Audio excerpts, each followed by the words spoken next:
I'm your host, Andy Kriebel. Today's conversation is with Calvin Correli.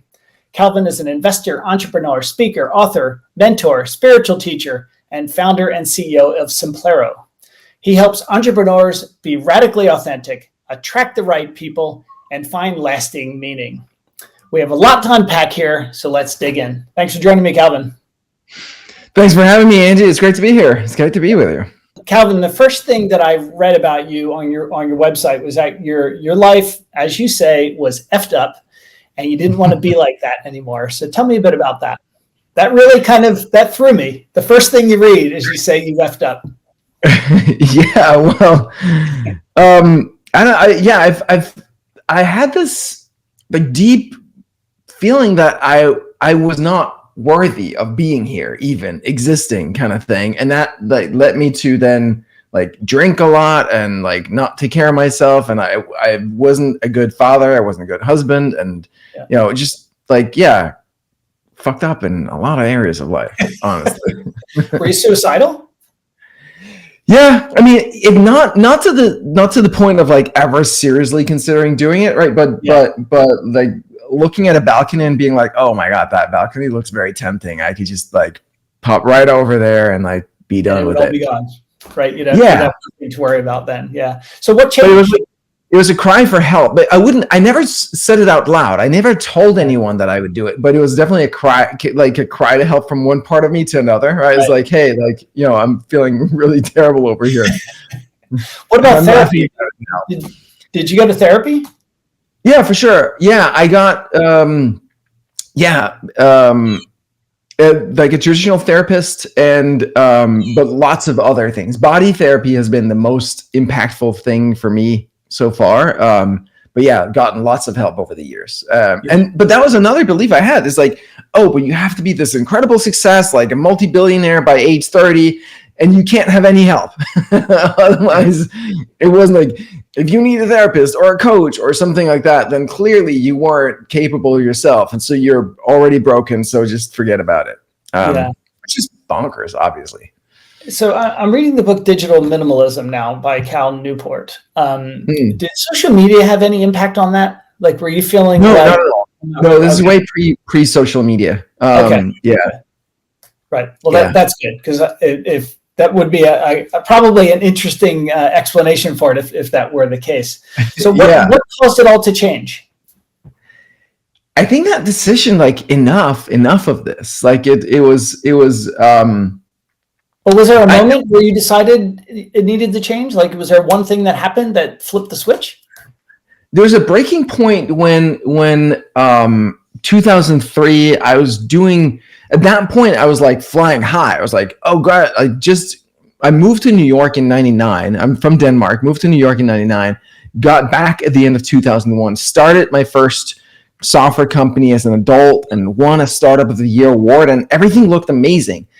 And I was about to get married, and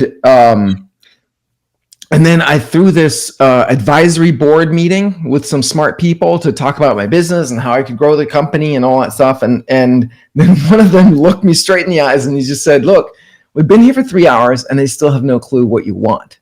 And I was like, what do you mean? I want to build a big business. That's what I want. And then I was like, wait, do I get to want anything other than that in business? Is that how that works? And I was like, oh, maybe you can actually want something for yourself out of this. And then I was like, I have no clue.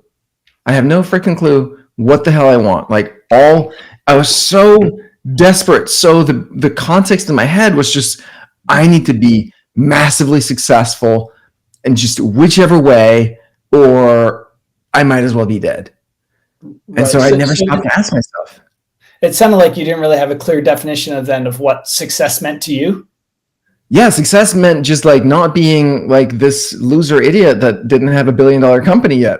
Right? So you were measuring success against what you thought other people's success was. Well, it's so weird with these things, right? Because logically you look around, how many people in around you has $1 billion business by age 30. Like, not most people don't, but I had it in my head that if I didn't, I shouldn't have the right to exist. It was, that's the fascinating thing, is like, we get these belief systems installed in our brain, and it's not conscious at all, of course, right? Because like pre-age 8, we're just a sponge that absorbs all this stuff, and so it just lives in there as the context, and we're not even aware that it's there until someone helps pull it out of us, or somehow it becomes clear. Oh, that's the energy that's running me. Like, that's the belief system that's running me, and I had no idea. Yeah, and people can find you on calvincorreli.com, and I would highly encourage people to go onto your story. You tell your story of your entire life on there. It's absolutely fascinating. It's one of the best bios I've ever seen on a website, because it's very authentic, right? There's no hiding behind any of it. You tell your whole story. So you started, when you were starting to make this change, you started working with a psychotherapist. I always have trouble saying that word. Then a coach, and then a spiritual leader, and then you found something called Body SDS. What is Body SDS? It's a family in Denmark that developed the system. Originally, it's 4 generations. The old guy made furniture, and then he figured out he could help people with their pain using his hands, and then developed that, and then just went down the generation. So what it is it's kind of like a massage therapy or physical therapy or something, but it's way deeper, way more intense. On a massage table, we'll work with you for 1 or 2 hours and just go through your whole body. And they help people. I had a sprained ankle, and I went there and they worked on that ankle for 45 minutes, and it was painful as all heck. But after 45 minutes, all the swelling was gone, and I could jump on that foot, where before I couldn't. We could barely walk. So that's the kind of stuff they do. But the first time I had one of these sessions was, they kind of work from the top, and then they get to your belly area at some point. That was kind of at the end of the first half of the session. And then I just started bawling, started crying. And at that point, this was in 2007, I hadn't cried as an adult ever. I don't know the last time I cried. It was like, I couldn't cry. Even like, I'd watch a movie and there'd be some deeply painful, sad, emotional scene, and I could feel the tears, but they would just stop because I had so much resistance that said, like, you can't cry, like, don't, like, you can't, this is too dangerous. And so this time because they get to you through the body, so the mind doesn't get in the way in the same way. And so they got in there, and then I just started crying and crying and crying, like waves. If you've ever had that experience, like, it's like you have these waves of tears, and then you start laughing, and then you cry some more, and then you laugh. And it's there's no story, it's context, it's not about anything. It's just all that old emotion that was stored in there that leaves the body. And that belief must have just been like, I mean, how did you feel after that? It was epic. It was so wild. Like, I remember afterwards, I was biking home, and I was just looking at my hands like, oh my God, these are alive. Like, it was like I could feel life in my entire body in a way that I hadn't couldn't remember having felt at any point before. It was magical. It lasted several days, and now it's like, now I get to kind of live in that state. So that's been my go-to for a long time. It's phenomenal. And I'm working on bringing it to the US, actually, because it's only in Denmark, and it's such a shame. There's 1,000 therapists that are trained in the system, but they're all pretty much in Denmark or close by. So working on bringing it to the US. Yeah. Did your childhood have any impact on how you got in that state? Yeah, I mean, for sure it did, right? So the way I think of it is that we come here to solve certain challenges, or have certain experiences, learn certain lessons, so that we can share them with others, so that we can grow and evolve as a soul. And so I believe that we bring into this life, like, the people and the players and the cast and the circumstances and whatnot, so that we get to get those wounds, so we can heal them, so we can go through that experience, right? And so for sure, like, there's a lot in my upbringing that made that happen, but it was something that I think I brought into it. Like, I would hear things as, like, I'm wrong.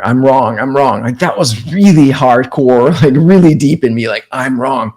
And so I constantly hear things of that, and like that becomes reinforcing, right? I am wrong. wrong. And then I'd see my dad praise people who made a lot of money. It's like, oh, look at this, like Bill Gates, he's doing this, and this person, and all this stuff, and like, look at this big house, look at that big house. And I was like, oh, that's who you have to be not wrong, right? That was the imprint in my head. Like, and when I talk about to my dad about it now, he's like, where the hell do you get that idea? That's not how I think about it at all. But like, as a kid, we just... That's what you saw. That's what you saw, right? Yeah, kids observe by seeing. They observe more by seeing than hearing, right? Totally, yeah. But my brother took it completely differently, right? So it is like how that filter that we see life through gets to shape who we think our worldview. Yeah. Do you have children now? I do, yeah. And how has your upbringing shaped the way that you bring up your children? It's an interesting question because the situation with my kids is a little complicated because they actually live in Denmark with their mom and we're divorced. And that was, so I moved from Denmark when they were 3 and 6 to the States. Yeah. There's a long story there, but there's actually, I think that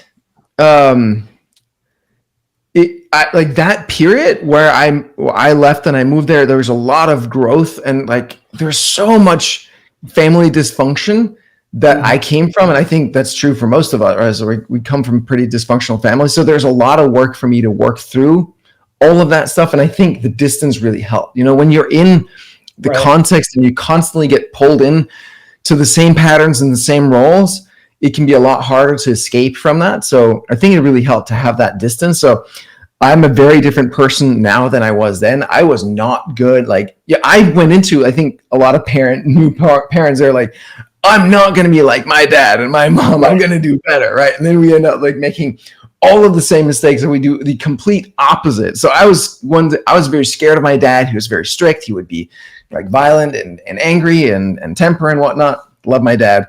But that was my experience growing up. And so I was like, I'm going to be very loving and soft. And like, I literally, like my first marriage, I played my mom and I projected my dad onto my ex-wife. Like, great job. not a good recipe. You couldn't get rid of it. You just put it on different people. Yeah, right. And so I would be so loving and soft and like, and no boundaries with my kids. And then of course, like, I had this thing where another lesson that I picked up early on is like, you can't set boundaries. You can't have anger. Anger and boundaries go together, right? The anger is kind of like the army to the border of a nation. Like anger is what anger is to your boundaries. Like, you need to have access to your anger in order to set a boundary and say, hey, like, yes, whatnot.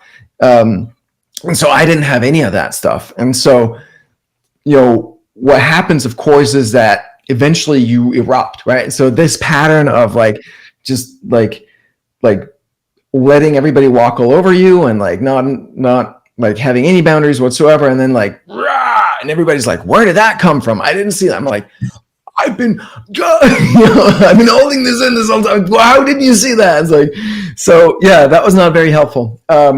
And so, I think I made like all of the mistakes that you can make in those years. And then like since then have learned and evolved a lot, but unfortunately without living with my kids. Yeah. So I 4 of my 5 kids are with my ex, and 3 of them are grown and, out of the country. And then one of them, he lives with his mom in London. So distance has been a thing I've struggled with as well, being so far away from the kids. How have you dealt with that, being that you're in the US and your kids are just as far away, right? Yeah, it's been bumpy. For a while, I got the authorities in Denmark to set some guardrails or some guidelines for how we like could see each other, and they would come. Right. They would fly over here 3 times a year, and we'd spend some time together, and it worked really, really well. And then COVID hit. And then travel ban, and then like, and then they got a little bit older, and then like everything broke down. So now we're kind of in the process of figuring it out again. But it's definitely been bumpy. Yeah. Yeah. I'm, my oldest son, he and I had a bit of a falling out before he moved back to the U.S. So he dropped out of university during COVID, and then moved to the U.S. And it had been almost 3 years since I had seen him, and I went and saw him. He finally asked me to come see him, which was like, oh my God, I don't care what I have to do, I'm going to go see him. And now our relationship has completely changed, right? I mean, we're closer than we ever were before. So it's, these things can be repaired, fortunately, and kids are really really resilient. I wish we didn't put them in that place where they had to be resilient, but they did. So going back to earlier, when you were running your business and somebody asked you kind of, what do you want from all of this, right? Why should someone ask themselves, what do I want? Because that's where you get the energy, right? If you're always running from something like I was, that's a very, it can be a very powerful energy. A lot of people achieve success because they grew up poor and they don't want to be poor, or they whatever it is. It can be a very powerful energy, but it's going to eat you up. So at some point you want to stop and transition to a positive energy of what is my why? What is the outcome? What is the thing that I want that has a lot of energy for me, that's going to pull me forward in life, in business, into a compelling future? It's something that I realized was like I had this tendency to, in business, go like, I need to go work on the business kind of thing, where it's like do marketing, do sales, like that kind of stuff. And there's no energy for me in that. Whereas being intimate with people, having intimacy with people, that's something that's high energy for me. And so it's like, you need to know where you get your energy, because that's what's going to drive you, right? If you go to a place that has no energy and you try to work from there, it's not going to go anywhere. Yeah. So I guess from that perspective, want isn't necessarily physical things. It's more spiritual and emotional things. I think it's who do you want to become, right? Who do you want to be? That's the ultimately what it's about. Yeah, for sure. And in your coaching, you help people figure that out, right? Yeah. How do you help people figure that out? I mean, it's quite the vague isn't the word. I don't know what the word I'm looking for, but it's this really obscure concept, I guess, right? So how do you help people figure that out? It's like, think about the moments in your life that you felt most alive, or most, like it's kind of like the 10.0 version of yourself, like where you're like, oh, there, I just felt, so I was crushing it. I felt really good. Like, what was it about you that had you feel that way? What was that version of you? And let's figure out how you can just be that version all the time. That's essentially the game. Okay. So an example of that might be, yesterday I was running a class, teaching is my passion. I was running a class. It was really, really fun, really enjoyable. And after the class, I went to my partner and said, that was awesome. That's why I do this. So that's kind of what you mean, right? Exactly. Yeah. Yeah. Those moments. I mean, life is just moments. Life is just those states, those feelings that we have. That's the experiences. It's really all we get. And so, yeah, what is it about that situation that makes that feel incredible? What was it around you, but also what was the inside of you? What was your state? Yeah. So this is what you call your concept of spiritual entrepreneurship then. Yeah, that's a part of it, right? So what I find is that, all business problems are really personal problems that show up in business. And all personal problems are ultimately spiritual problems. Okay. So that's how I look at it. And the reason we do business is why, right? It's not like you were saying before. It's not just the material things and making the money, etc. It's like, it's our spiritual gym. It's where we go to work out to become the person that we're here to become. Relationships are a huge part of that too. It's not just the business, but the business is obviously, we spend a lot of time there, right? A lot of energy there. So it's a big part of it. And so when I talk about spiritual entrepreneurship, that's that idea. It's like your business is your spiritual gym. It's your manifestation of your you expressing your essence in the world is the manifestation of your life purpose in this world. And if you don't see your business as that, I'm like, what the hell are you doing? Why are you spending all this time and energy on this thing and not having it be your expression of your unique voice in the world and your purpose? So in that sense, then, is there no real separation between, kind of the work-life balance? Is it all one? For me, I have one life, so I don't see what I like better is that all the elements of my life are in support of my self-expression and my purpose. Right. But they're integrated. They're not like fighting with each other. There's always going to be tension, of course, right? Like if I work a lot, then I don't have much time to go to the gym or to, be with my family or whatever. But we want to think about it as a unified whole that creates the masterpiece that is your life. Not so much that they're fighting each other, but they're supporting each other to create that masterpiece of you. Yeah. And back when you were trying to figure out, this path that you needed to go on, there's on your website, you say something about how you were told that you were too feminine. Essentially, you were told you were too feminine and needed to flip that around so that you're primarily living as masculine. What does that mean? Like that's like sounds. It could be super deep or super sexist, one or the other. Yeah. Well, I mean, so there's we all have the masculine energy and the feminine energy in us. Yeah. And the masculine energy is the part that's focused and directed. Is like, I'm going here, and these are the things like I'm going to do. Like in order to get here, I'm going to go here and here and here, and just like focus, blinders on, straight. Like don't have time for freaking obstacles and small talk. We're just like, all right, let's go. Right. And the feminine is more relating, nurturing, caring, adventures. Isn't going any place in particular, but it's just like, going on an adventure.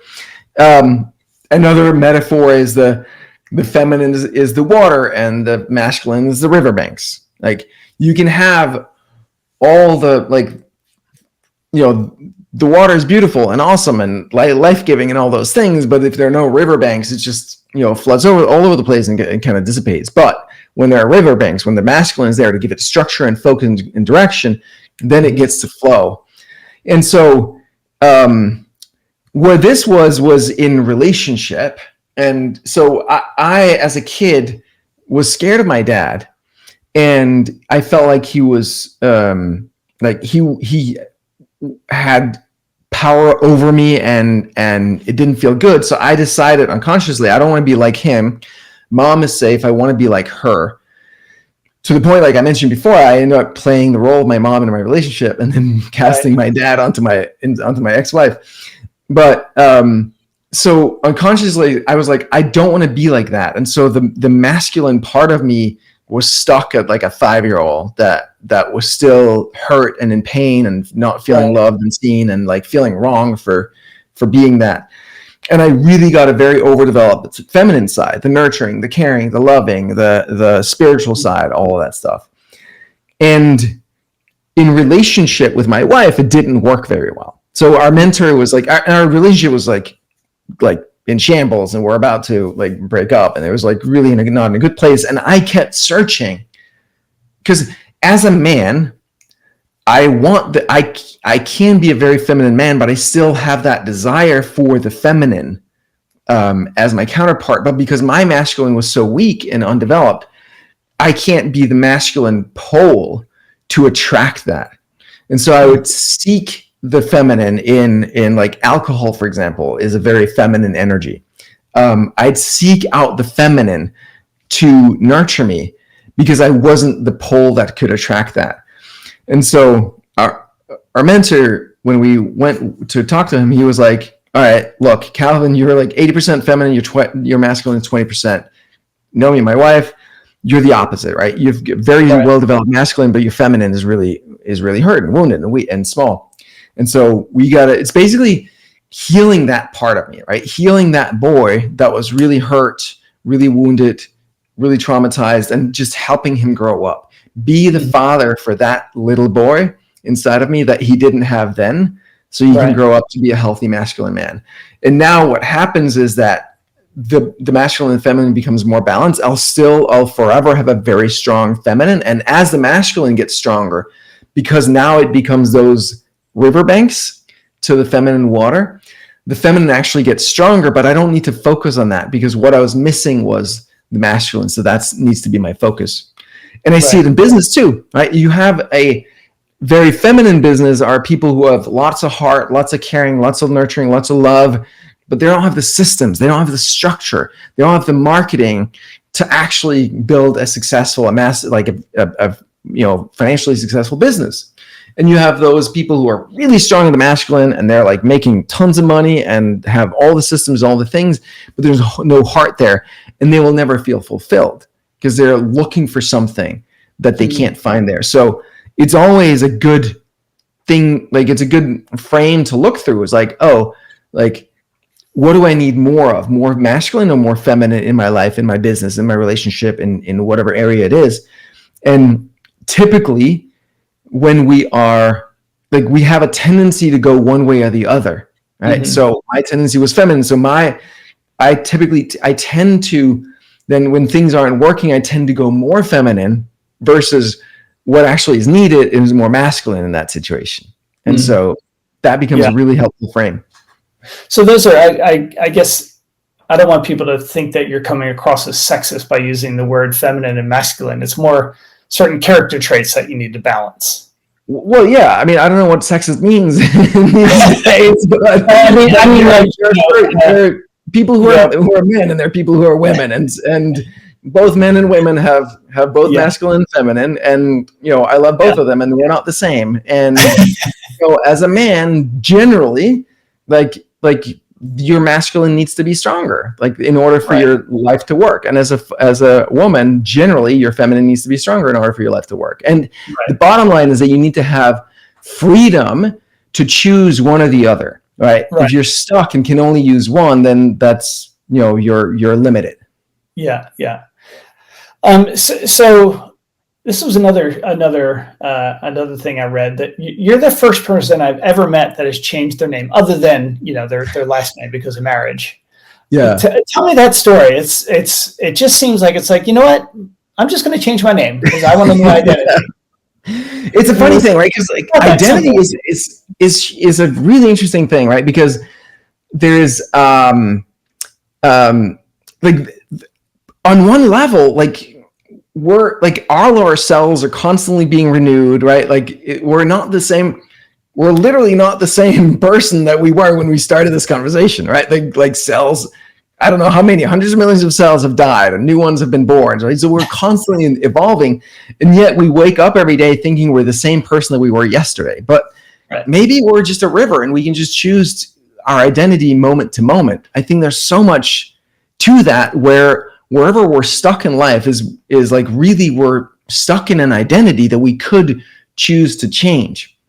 So, and I think that's the biggest lesson of changing my name, is that identity is a choice, right?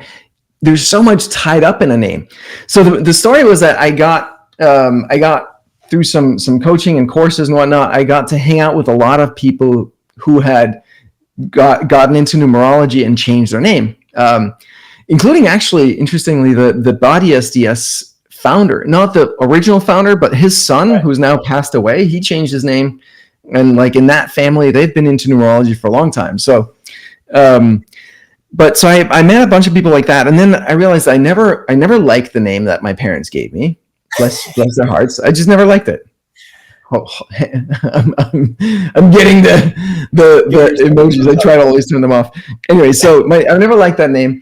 When I moved to the US, it was really inconvenient because nobody knows how to spell it or pronounce it, or so I was like, okay. And then when I heard about this numerology thing, I'm like, yeah, hey, why not do that? Like, I'm someone who's like, I throw myself into things like that pretty easily. I'm like, let's try it. So I hired a numerologist, sat down with him. He went through. So it's like, he takes the day of month that you're born. I'm born on the 27th. That's so 27. And then you do the sum of sums of that. That's a 9. And then you do some math to calculate like in the names, how many names do you have and what are their values? And then like there's this like diamond shape thing. There's a site called numerologytoolbox.com where you can play around with it. But basically the upper half says about your relationship to the outside world, and the bottom half talks about your relationship to yourself. So he went through that with my name and my numbers, and he said my original name, right? And he said like, this is what your life would be like according to numerology. I'm like, that sounds pretty freaking awful, and it sounds exactly like my life is. It sounds horrible.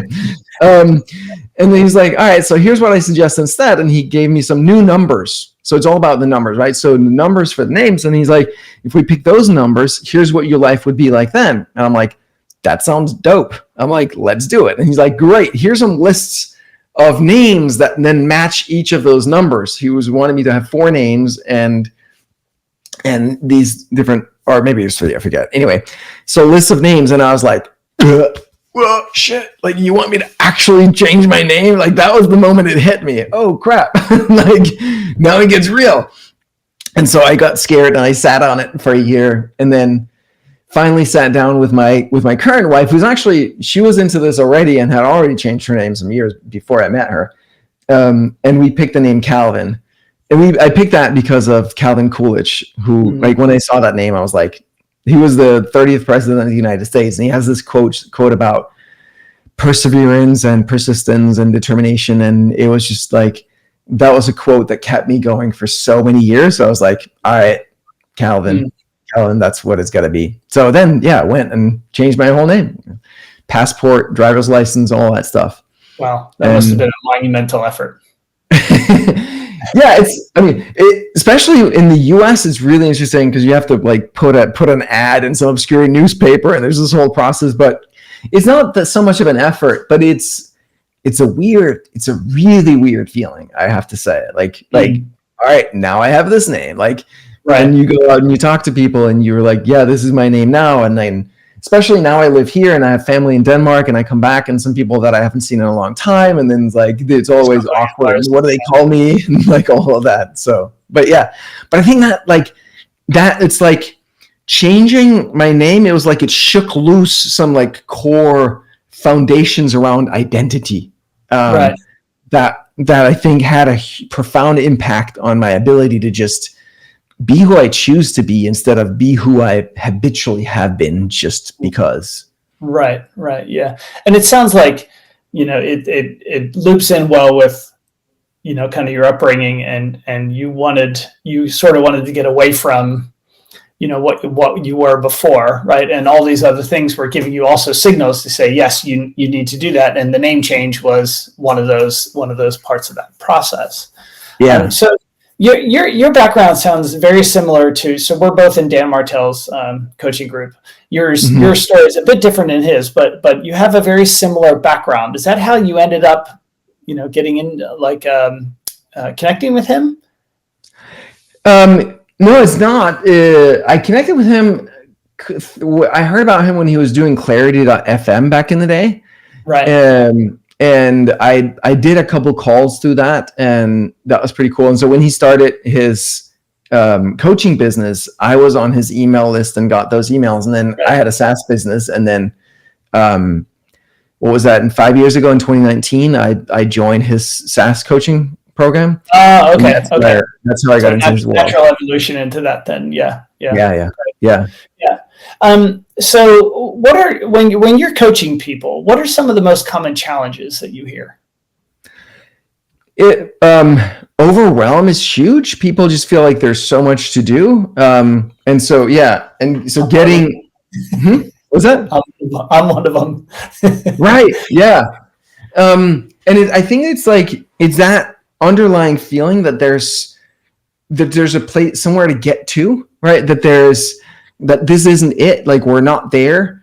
And so we need to like hurry to get to a place where that's going to be there, but it never comes because that energy of like, this is not it, I'm not there, keeps creating more of like, this is not it, I'm not there. So it's really about like sinking into the present moment as it is and actively, I like to think of it as like actively choosing your past. Like everything you did that brought you to this moment, we all have this tendency to think, well, oh, I shouldn't have done that. And if only I've done this. And like, that would have been, oh my God, what, like we kind of regret some of our decisions in the past. There's this power in recommitting, re-choosing what we chose. No, like I chose all those things and I chose to be exactly right here, right now in this moment. And now we have power from here. Like we can act from here. Yeah. Have you ever had to tell somebody that you're not a good fit to work together? Yeah, no, for sure. Yeah. That happens. Yeah. And what were the signals for you that was the case? I need people to be able to be introspective and coachable and like honest about what's going on inside of them. Some people can't do that. And that's fine. But we're not going to get anywhere, right? Because it's all in the subtle beliefs that we're not really aware of. And once you are able to voice exactly what it is that's like that filter that you see the world through that you're not aware of, but once you pinpoint it and you're able to phrase it, like boom, things shift. But in order to get there, we have to have a level of being, having self-awareness. Yeah. On your LinkedIn profile, you have something very interesting. You call yourself the future special advisor to the president of the United States. What the heck is that? It came to me during my birthday in 2013 in India. We're living in India for a year, and my wife asked me a question. It was like, if you could do anything, what would you do, or something of that nature. And that phrase just popped out of my mouth. I was like, I want to be a special advisor to the president of the United States on conscious nation building. And it was just like, where the hell did that come from? I have no idea.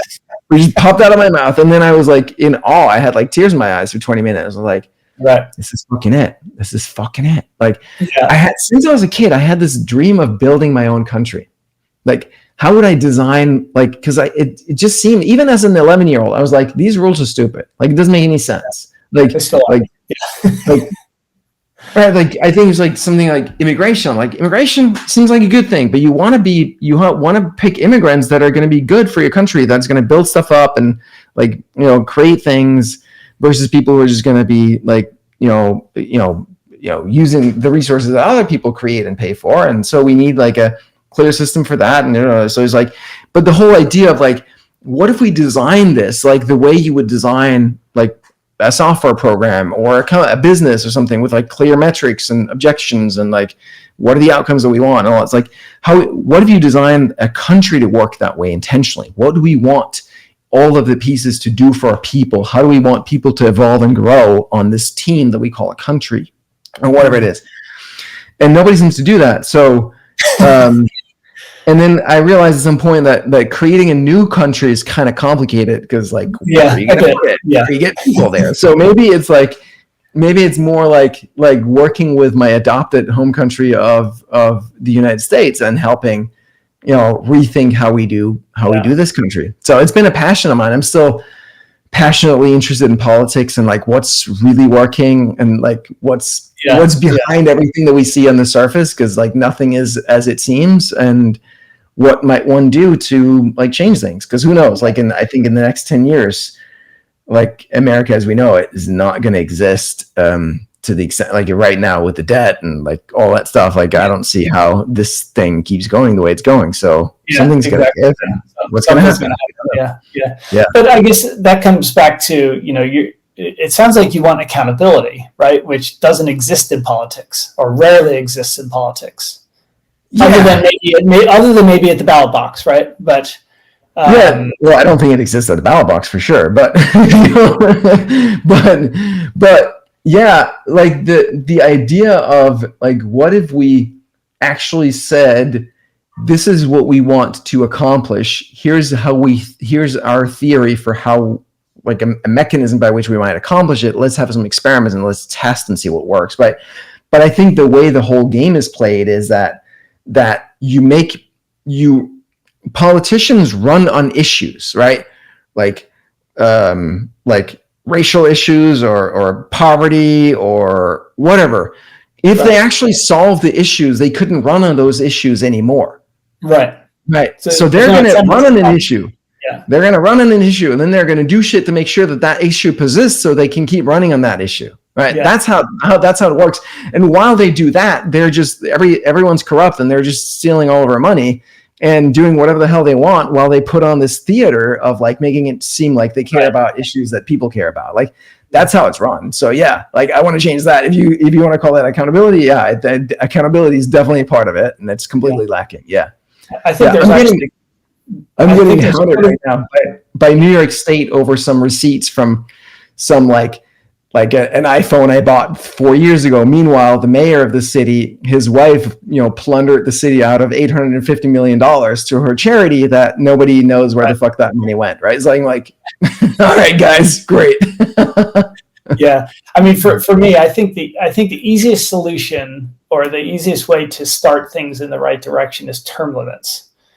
But term limits, I've got 4 years. Like Jesse Ventura did that to himself when he was the governor of Minnesota, and he got a lot done because he's like, I'm only here for 4 years. I'm going to get everybody to work together. We're going to get a lot of shit done. And then he moved on. So there's no incentive, like you said, there's no incentive to do anything. Yeah. You can be there for 50 years or 7 years, whoever you are, right? Yeah. I think that goes, why are there term limits on president if there's not on Supreme Court, if there's not on Congress, right? It doesn't make any sense why they pick and choose. Yeah, it's interesting, right? Because then the flip side of that is, I'm with you on that. The flip side though is the revolving door, right? So you get a job in government and you do a lot of favors for people in 4 years, and then you get promised a lucrative chairman position afterwards. So we need to address that too, right? The whole regulatory capture and that form of corruption. Like the guy at the FDA who approved OxyContin, right? OxyContin, the drug, right? That killed so many people. He went to work for Purdue. Yeah. He went to work for Purdue after. At what salary? I have no idea. At like $350,000 a year. Right. That's how cheap it is to buy an official. Yeah. So you can make billions of dollars killing hundreds of thousands of people. Rock on, right? Like, it's so freaking cheap to buy these folks. I saw the other day on Twitter donations from Lockheed or whatnot to like senators, and it's like the top was like $350,000 again. I'm like, it's so freaking cheap for these people to buy our politicians, because and then you have all the stock trades, right? Nancy Pelosi's stock trades that she's like the best stock trader in the world. Like, she times her trades just like massive, right? Like, it's amazing. So yeah, I mean, there's the swamp, the corruption is so freaking deep. It's and when you get into like the whole CIA rabbit hole, it's like the whole oh my god, like we can go down that path if you want to. I guess the biggest problem is they'd have to vote themselves out of office. Require Congress to pass a law that there's term limits, which means they're putting themselves out of work, which means they care, right? But they don't. So I think so. My theory is, or my strategy is, more on a people level, because you can have the greatest laws in the world, right? We see this with judges that are clearly biased and clearly lying and clearly not corrupt. You can have the best laws in the world, but if they're not enforced by people who actually believe in what the laws say, or the spirit of the law, it doesn't matter. So I think it comes down to the people. So what I see needs to happen is raising a new generation of people that are doing their inner work and that understand the value of living in integrity. Like, you may make $350,000 a year from Purdue after, but you're going to feel like fucking shit, right? You're going to hate yourself forever, and you're going to take that into your grave. So a generation of people who know what it feels like to live in integrity and will never, ever, ever settle for anything less. Right. Great. So what's the best way for people to get in touch with you? Follow me on Instagram. So Calvin Correli, Correli, on Instagram. DM me, say you found me on the podcast. Yeah. the Dual Axis podcast. Yeah. Those of you, like, what's your audience mostly, Andy? That's a good question. I never actually look at it. You don't know? No. All right. No, I mean, it used to start mostly, the podcast originally focused just on people and data. And then since I joined Dan Martell's group, there's a lot of interesting people outside of data. So I wanted to have more conversations. But honestly, I do the podcast so I get to practice interviewing people. Yeah. It's completely selfish, right? And if other people listen to it and they get something out of it, or, you get something out of the conversation, then it makes it worth it to me. Yeah. So totally cool. Yeah. It's just like when I write for myself because I want to remember how I did something, Yeah. No, that's awesome. So to be completely frank with you, that's sweet. So why should people get in touch with you? Yeah, well, so if any of this stuff spoke to you, and this is like you're seeing the point of like your filters or what shapes your world, and like you want to figure that out, especially if you're in business, you're an entrepreneur, you're interested in coaching, reach out to me. If you just want to share your insights from this, like hit me up on Instagram and let me know what spoke to you. I think that would be the reason.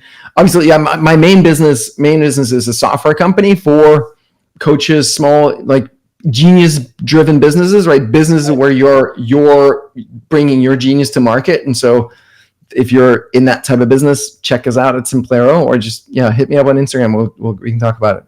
Sounds great. And I'll put all the links in the description to the podcast. So Calvin, thank you very much. All right. Thank you, Andy. This is great getting to know you a little bit. You too.